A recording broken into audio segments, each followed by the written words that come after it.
bersama Ustaz Haji Zahazan Muhammad dalam rancangan Tafsirul Quran.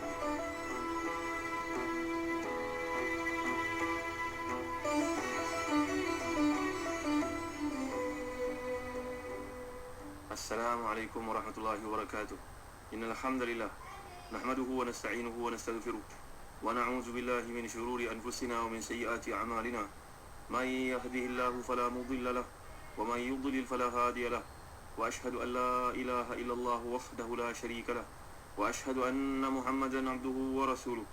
Ya ayyuhalladzina amanu taqullaha haqqa tuqatih wa la tamutunna illa wa antum muslimun.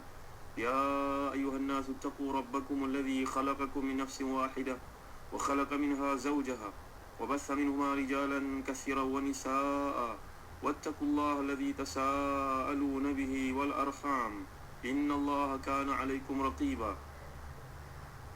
يا أيها الذين آمنوا اتقوا الله وقولوا قولا سديدا يصلح لكم أعمالكم ويغفر لكم ذنوبكم ومن يطع الله ورسوله فقد فاز فوزا عظيما. Amma ba'd. Saudara penerbit Al-Samah Hadi Syarudin, saya pendengar yang mulia Allah sekalian, alhamdulillah, bersyukur kita pada Allah Subhanahu wa taala dengan limpah kurnia dapat kita menyambung kembali kuliah tafsir ini, dan kita berada pada ayat yang ke-69. Allah Subhanahu wa taala melalui surah Ghafir ayat ke-69 ini, A'udzu billahi minasyaitonir rajim. Alam tara ila alladhina yujadiluna fi ayati Allahi anna yusrafun alladhina kadzabu bil kitabi wama arsalna bihi rusulana fasawfa ya'lamun idhil aghlalu fi a'naqihim wassalasil yushabun fil hamimi thumma fin nar yusjarun. Maksudnya, tidakkah kau melihat orang yang selalu membantah ayat Allah Subhanahu Wa Taala, bagaimana mereka dapat dipalingkan? Iaitulah golongan yang mendustakan kitab Al-Quran dan wahyu yang dibawa oleh rasul-rasul kami yang telah kami utuskan. Kelak mereka akan mengetahui ketika belenggu dan rantai dipasang leher mereka seraya mereka diseret ke dalam air yang sangat panas, kemudian mereka dibakar dalam api. Kemudian dikatakan kepada mereka, manakah berhala-berhala yang selalu kau persekutukan? Tuan-tuan yang dimuliakan Allah sekalian, inilah yang digambarkan oleh Allah SWT terhadap golongan yang ingkar ini. Jadi ayat ini masih lagi tentang seruan untuk mengesahkan Allah, mengimani hari kebangkitan, pembalasan dan ketetapan Nabi Muhammad SAW sebagai Nabi. Jadi dia merupakan satu uslub, satu gaya bahasa persoalan, menimbulkan persoalan, mengapa kau tidak pelik ke melihat golongan yang telah pun mengetahui kebenaran tapi tidak mengikutinya ini? Tuan yang dirahmati dan dikasihi Allah sekalian, kita telah bincangkan kisah yang dikemukakan dalam kuliah-kuliah terdahulu, bagaimana Sayyidina Umar Khattab radhiyallahu anhu. Dan perkara ini boleh tuan-tuan lihat sebagai contohnya dalam majalah Solusi, dalam isu yang ke-39 yang lalu, kisah Sayyidina Umar Khattab radhiyallahu anhu pergi ke negara Syam.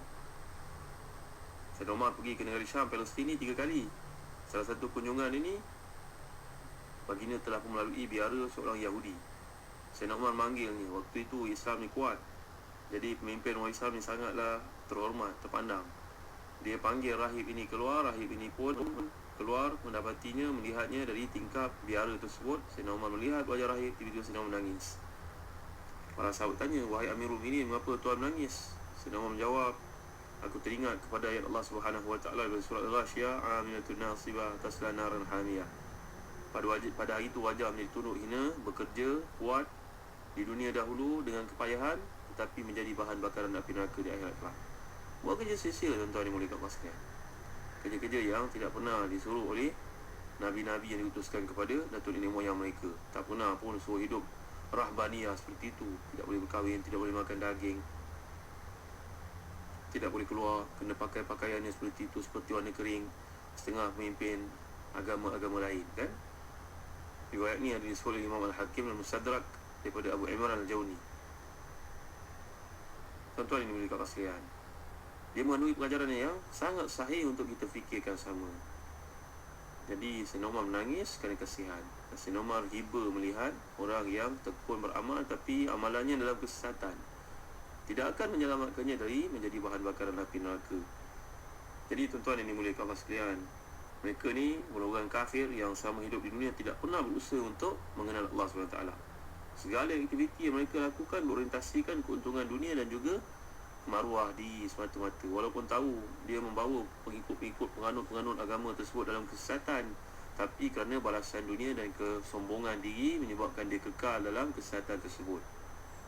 Kan kebaik kalau dia buat perkara-perkara kesalihan, tuan-tuan yang dimuliakan Allah sekalian. Dia kalau buat benda-benda salih, berpadukan kepada kehendak Allah, masuk Islam umpamanya, maka balasannya bukan sahaja bab dunia. Dia mendapat kebahagiaan dunia, kesenangan, dia hidup seperti orang lain. Nabi-Nabi pun berkahwin, Nabi-Nabi pun memiliki harta seperti Nabi Daud, Nabi Sulaiman, Nabi yang kaya-kaya. Maka untuk diikuti kalau mampu menjadi kaya, mampu tidak. Akhirat besok mereka akan dapat keuntungan akhirat pula, syurga dengan segala nikmatnya. Tapi malang sekali golongan ni tiada hidayah Allah SWT, maka hiduplah di dalam kesesatan. Jadi janganlah kita menjadi seperti mereka. Tuan-tuan yang dirahmati dan dikasihi Allah sekalian.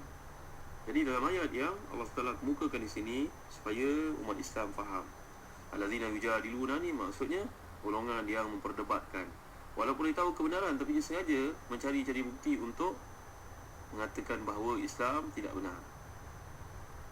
Alangkah banyaknya dalam suasana dunia globalisasi pada hari ini, melalui YouTube-nya, melalui Facebook-nya, dia menyiarkan benda-benda dusta terhadap Islam, padahal dia tahu benda itu memang tidak ada asasnya. Kalau tuan-tuan ada peluang untuk menjawab soalan-soalan yang dikemukakan ni, tuan-tuan bacalah buku bertajuk Keindahan Islam.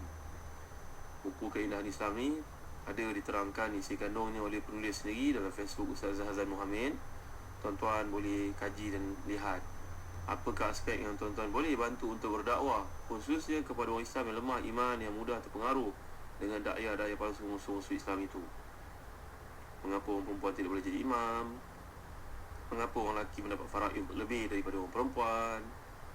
Mengapa Islam mensyariatkan jihad? Jawapannya sungguh konkret, tuan-tuan. Amat membantu kita memahami pendustaan, tipu hela, dakwah-dakwah palsu oleh golongan musyrikun terhadap Islam itu sendiri. Milikilah kitab yang bertajuk Keindahan Islam, karangan Dr. Abdul Basit bin Abdul Rahman Hafizahullah. Dia mengumpulkan pandangan para ulama Islam menjawab tuhuman-tuhuman yang dikemukakan musuh-musuh Islam. Tuan-tuan, pada kuliah yang terdahulu kita dah bincangkan bahawa Muhammad bin Sirin, tokoh tafsir yang terkemuka ini, mengatakan maksud alam tara ilal ladzina yujadilun, maksudnya kepada orang yang mengikuti hawa nafsu ini, sama ada di kalangan orang kafir ataupun orang Islam sendiri. Tentulah Muhammad bin Sirin ni tidak mereka-reka pandangan tersebut, tuan-tuan. Siapa tidak kenal Muhammad bin Sirin? Jika kita yang kenal Muhammad bin Sirin menganggap beliau ni seorang tokoh tafsir mimpi.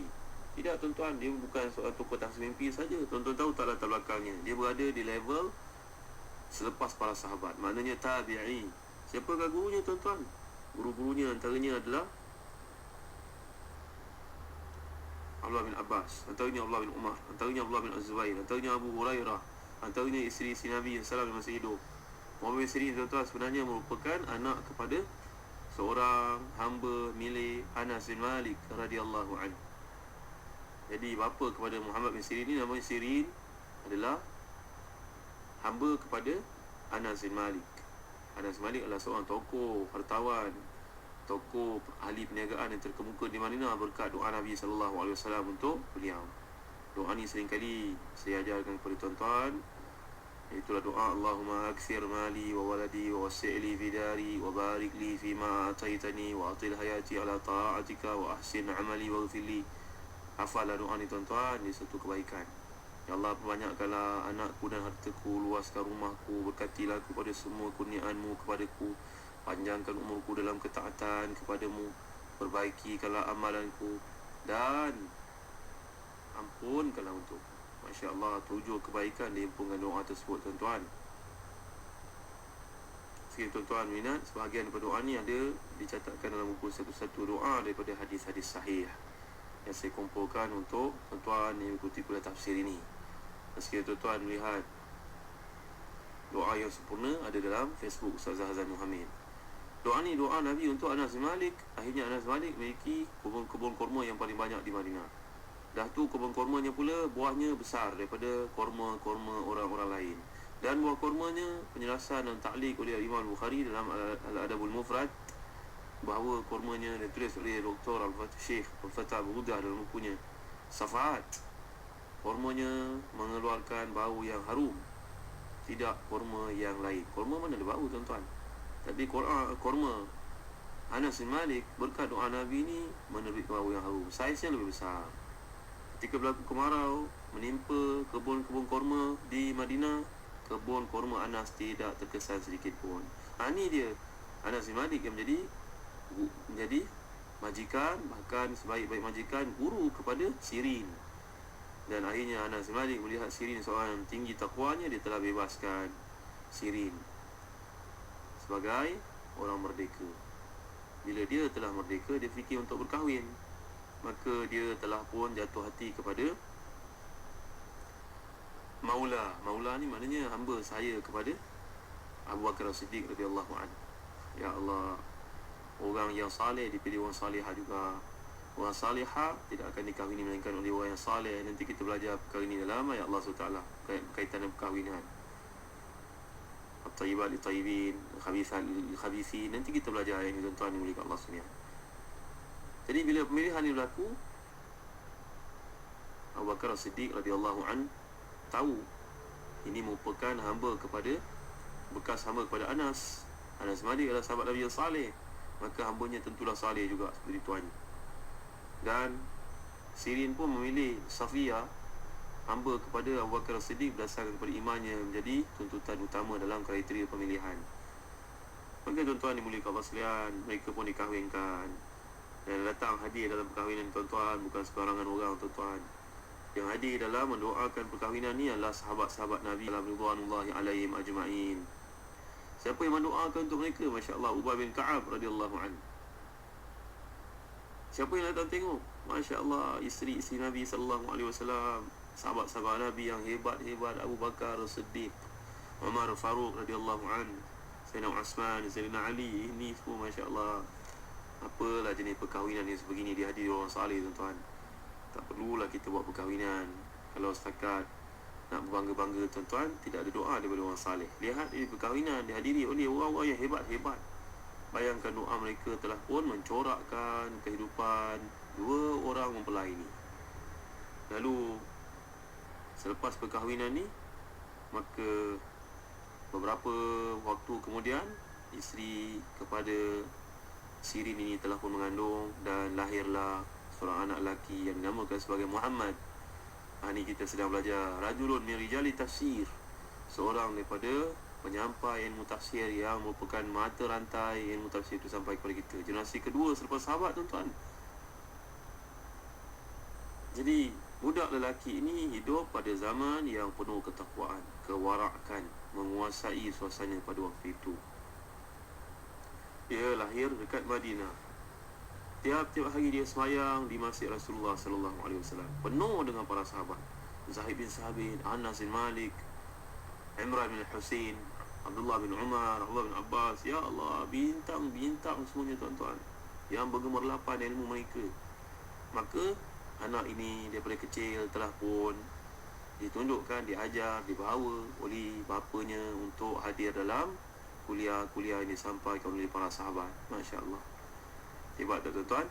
Bawalah anak-anak kita pergi jumpa dengan alim ulama kan, bawalah anak-anak kita pergi ke kuliah-kuliah ilmu, supaya dorongan, kecenderungan lebih kepada perkara itu banding dengan perkara-perkara keduniaan yang lain. Kemudian keluarganya pun bawalah anak ini selepas dia mendapat ilmu yang secukupnya. Ilmu ni tak pernah cukup lah tuan-tuan. Di Madinah mereka pun berpindah ke Basrah. Ni kita sedang berkenalan dengan seorang pentafsir Quran yang terkemuka di kalangan tabi'i yang mentafsirkan ayat ini. Maksud yujadilul mujadalah yang maksudkan di sini iaitu al-mail ilal ahwa, cenderung kepada hawa nafsu. Tentulah pandangan beliau ni berasaskan kepada pandangan para sahabat, gurunya Abdullah bin Abbas, Abdullah bin Umar, Abdullah bin Az-Zubair, Anas bin Malik, Imran bin Husain, Zaid bin Thabit. Masya-Allah, guru-gurunya hebat tuan-tuan dari sisi Nabi sallallahu alaihi wasallam. Maka mereka pun pindah ke Basrah. Dan di Basrah ni juga, walaupun Basrah merupakan satu bandar baru yang diasaskan oleh Umar Khattab radhiyallahu an, tapi ia penuh dengan para sahabat. Kerana para sahabat ini merupakan mujahidun, mereka pergi untuk berperang di sana. Jadi Muhammad bin Sirin ini hidup di Basrah dalam keadaan hidupnya hanya untuk ilmu dan juga ibadah. Tapi dia tidak lupa kepada pesan ayahnya. Ayahnya dulu merupakan hamba kepada seorang peniaga besar di Madinah, itu sahabat Nabi Anas bin Malik. Maka kecenderungan perniagaan itu pun tidak pernah luput daripada dirinya. Mulia sahabat ni, mulia tabi'i ni. Banyak kisah ni tuan-tuan menarik untuk kita hayati, kita fahami, agar ia mencorakkan cara berfikir kita, cara bertindak kita. Kerana mereka ni merupakan golongan-golongan yang telah pun menempa syurga Allah SWT, bahkan telah pun menikmatinya tuan-tuan di alam barzakh. Penting untuk kita hayati. Kalau tuan-tuan ada kesempatan, tuan-tuan bacalah daripada buku yang bertajuk Rasul Mulia, Umat Mulia, Akhlak Mulia. Buku Rasul Mulia, Umat Mulia, Akhlak Mulia ni wajibkan diri kita untuk baca sebelum tidur tuan-tuan. Kerana dalamnya penuh dengan contoh-contoh terbaik generasi salafus saleh yang Nabi telah ajar didik mereka. Mereka tidak pernah belajar di tempat-tempat yang tinggi dengan sijil-sijil yang hebat, universiti ternama, kolej-kolej yang hebat. Tak ada tuan-tuan. Tapi mereka ni belajar daripada madrasah Rasulullah sallallahu alaihi wasallam. Maka jadilah mereka manusia yang mengungguli sejarah. Jilul Quranil Farid. Mereka itu merupakan generasi Quran yang unik. Dan kata Abul Hasan Ali An-Nadawi dalam kitab beliau bertajuk Maza Khasiran Alam min Hitatil Muslimin, sejarah telah pun mandul daripada melahirkan, mengulangi, mencipta, melahirkan generasi yang unggul seperti mereka. Tuan-tuan, nanti kita akan kisahkan lagi perkara ini dalam kuliah akan datang. Muhammad bin Sirin bukannya pentafsir mimpi semata-mata, itu satu daripada kebijaksanaan, kehebatan ilmunya. Tapi yang lain daripada itu, beliau merupakan seorang muhaddis, seorang faqih, seorang mufassir. Nanti kita lihat sejarah hidupnya, penting untuk kita fahami. Kerana mereka ni adalah antara yang terlibat dalam tafsir Al-Quran. Nama mereka disebut dalam tafsir-tafsir.